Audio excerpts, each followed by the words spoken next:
Type a sentence, get a picture. By now you have seen plenty of episodes about how that picture appears, the noise that sculpts itself into an image, the compressor that makes it cheap, the dial that pushes it toward your words. But every one of those episodes started in the same place, with a model that already knew what a beautiful photo of a corgi was supposed to look like. Here is the question none of them answered. Where did it learn that? Who taught a machine that this prompt should land on that picture, and not the billions of other arrangements of pixels it could have produced? And there is a stranger question hiding underneath it. Why do the images from 2026 look so polished, so glossy, so on-trend, so suspiciously like each other, as if every model went to the same art school? That is not the engine. The engine is the same denoiser you already understand. This is the training. Today we go to the place the model actually learned to create. Before we go forward, we have to kill the wrong picture because almost everyone holds it.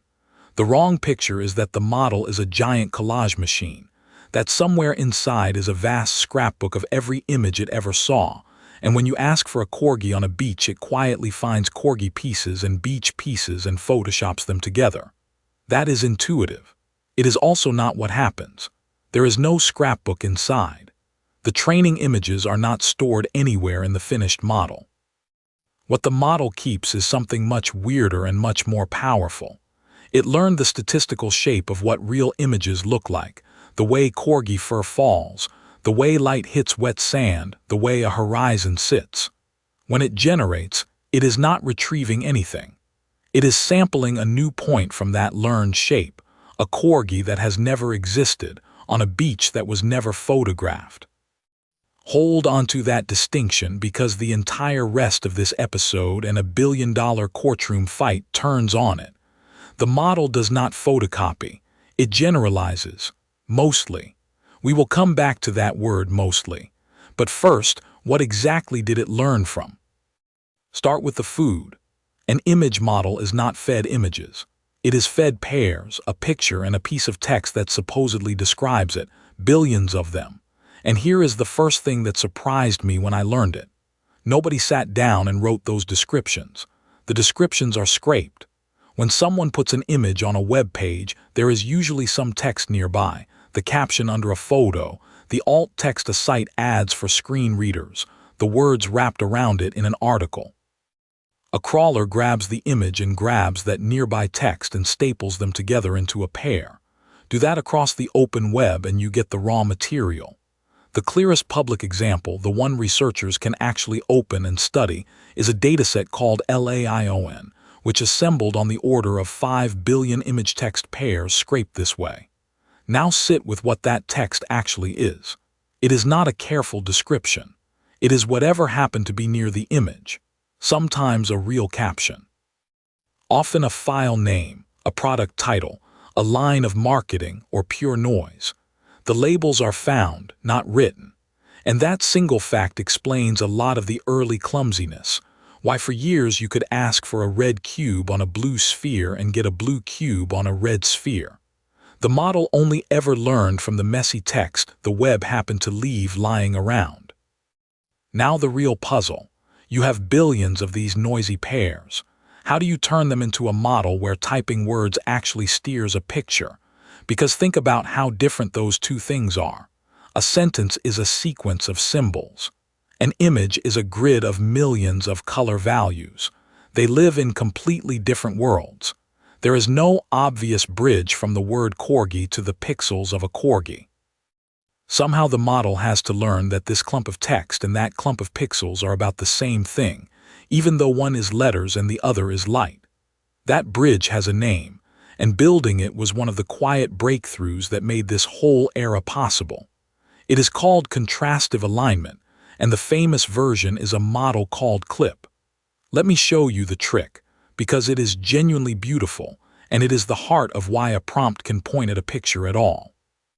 Picture a big empty space, a shared room where both pictures and sentences can live as points. Drop in all your pairs at random. Every image becomes a dot of one color. Every caption becomes a dot of another. At the start it is chaos, no structure, a picture of a corgi sitting nowhere near the word corgi. Now apply one simple force over and over. Take a pair that truly belongs together, an image and its real caption, and pull those two dots toward each other. And take a pair that does not belong, that same corgi image and a caption about a city street, and shove those two apart. Pull the matches together. Push the mismatches away. Just that, repeated across billions of pairs. And slowly the chaos organizes itself. All the dog pictures and the word dog drift into the same neighborhood. Beaches gather with the word beach. The space sorts itself into a shared map of meaning, where a piece of text and the image it describes end up in the same place, even though one is words and one is pixels. That is the bridge. Once you have it, a prompt is no longer just letters. It is a location in this shared space, a place the generator can be steered toward, not a folder it looks up. The contrastive force did not teach the model to draw, and it does not fetch a matching picture. It taught the model where things mean the same thing, so your words have somewhere to pull from. But be honest about what this bridge could and could not do, because it has a famous weakness, and the weakness is instructive. The early version of this text understanding was, roughly, a bag of words. It was great at knowing which words were present, corgi, beach, sunset, but surprisingly bad at how they relate. Ask for a small dog to the left of a large dog and it heard, more or less, dog, dog, small, large, left, and shrugged at the arrangement. Counting, spatial relations, which adjective belongs to which object, all of that was shaky. This is why, for a long time, careful compositional prompts came out scrambled. It was not that the model could not paint. It is that the bridge between your sentence and the picture was blurry about word order and relationships. So the field climbed a ladder. The crude early text encoders gave way to much stronger language models reading the prompt. The same kind of language understanding from the earlier seasons, bolted onto the image generator. Today's frontier models can read a long, structured paragraph of a prompt and mostly honor it. The colors, the counts, the layout, even legible text inside the image, something that was a punchline just a couple of years ago. The lesson is not that the early bridge was wrong. It is that the quality of how the model reads your words is a whole engineering frontier of its own, and it kept getting better. Now the question I promised at the start. Why do these images look so polished? Because there is nothing inherently beautiful about the open web.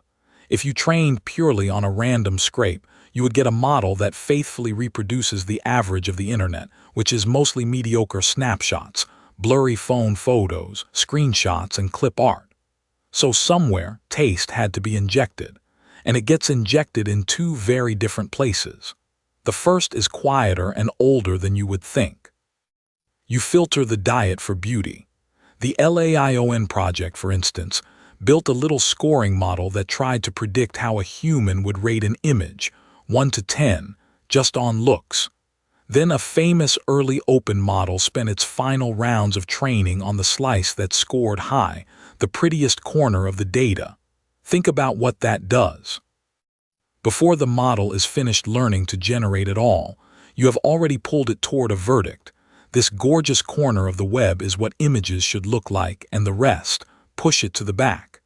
You did not make the model artistic. You fed it a curated, above-average diet and let it absorb the polish. But that is only half the story, and the second half is where the real twist lies. The second place taste gets injected is on the finished generator itself, and if you watched the earlier seasons, you already know this move. Back in Season 1, we built a machine called RLHF. Humans looked at two answers from a chatbot, picked the better one, and the model got nudged to produce more of the winner.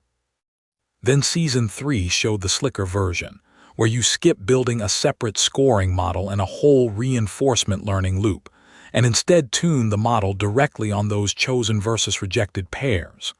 Push the chosen one up, push the rejected one down. That was for words.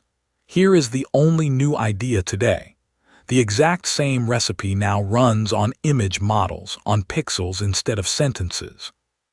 You take your trained generator, have it produce two images for one prompt, and ask which is better, either from real people or from a model trained to imitate their judgments.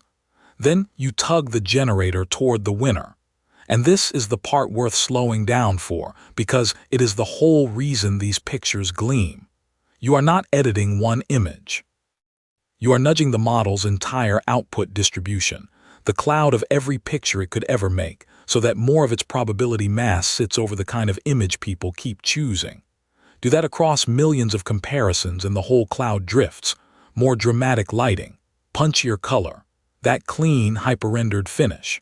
This is the polished knob. Now the cost, and it is the same trap Season 3 warned about, just with pixels. The thing you are optimizing toward is not human taste. It is a reward model, a stand-in that only imitates taste. Push the generator hard enough and it learns to game that stand-in, to crank the exact features the reward model scores highly, often well past the point a real person would still call it beautiful. And here is the quiet consequence. Different labs filter for similar beauty and tune toward a similar idea of pleasing, so their models drift toward the same region of that cloud. That glossy sameness across rival products, the feeling that they all went to the same art school, is not a coincidence. A big part of it is everyone polishing toward the same borrowed sense of taste. There is one more layer of taste, and it is a stricter kind, less about what is beautiful and more about what the model is allowed to make it all. Call it the safety filter, and it lives in a different place from everything we have talked about. Aesthetic filtering and preference tuning happen during training, baked into the model's habits. Safety filters mostly sit on the outside, at the moment you actually use it, like a bouncer at two doors. There is a door on the way in, a classifier that reads your prompt and can refuse a request before a single pixel is drawn. And there is a door on the way out, a classifier that looks at the finished image and can block or blank it if it crosses a line. The open image models give us a concrete example we can actually inspect. One well-known safety checker takes the generated image, drops it into that same shared meaning space we built earlier with the contrastive bridge, and measures how close it lands to a fixed list of forbidden concepts. Too close, and the image gets held back. It is the very same geometry from the heart of this episode, pull matches together, used here as a guardrail instead of a creative tool. Now, two honest things, because this is where the field is most tested. First, history. The early filters were crude and easy to slip past. Researchers showed they caught some categories and completely missed others, and a determined user could root around them. They have gotten a lot stronger, but this is an ongoing arms race, not a solved problem, so do not hear me say these systems are airtight. Second, the line that actually matters. The sharpest danger with generative media is not ugliness. It is using a real person's face or voice without their consent, the deepfake problem. The defense the serious work is building is on the side of the person being targeted, detecting fakes, proving where a real image came from, and refusing to generate someone who never agreed. The bright line is consent, and the safety layer is where a model tries, imperfectly, to honor it. Now back to that word I asked you to hold. Mostly. The model generalizes, it samples new images rather than retrieving old ones, almost all the time. But there is a real exception, and it is the technical heart of the fights you have heard about. If a particular image appears in the training data many times, the same stock photo, a famous painting, a logo copied across thousands of pages, the model can cross a line from learning the general shape of images to memorizing that specific one. And then, with the right prompt, it can spit out a near-perfect copy. Researchers have demonstrated exactly this, prompting a public model until it regurgitated images almost identical to ones in its training set. So both extreme stories are wrong. It is not true that the model is a photocopier. The overwhelming default is genuine generalization. And it is not true that it never copies, because for heavily duplicated images it can and does. The dividing line is duplication. Which is why one of the most important and least glamorous steps in building these datasets is deduplication, finding the near-identical copies and thinning them out. So the model learns the pattern of an image without memorizing any single one.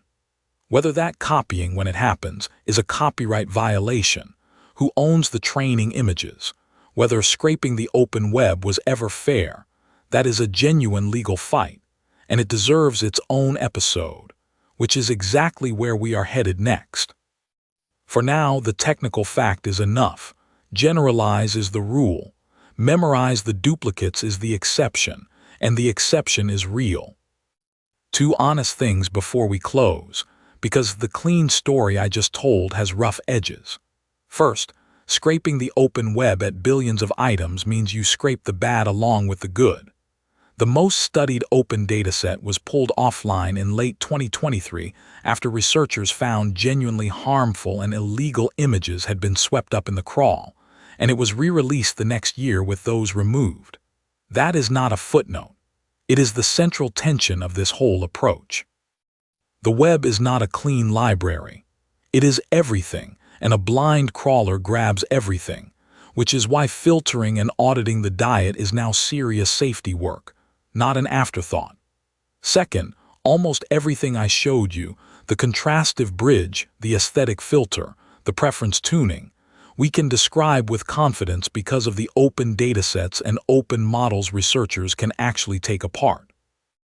The most famous commercial generators, the ones you have probably used, do not publish what they trained on. Their exact data, their exact taste tuning, their filters are undisclosed.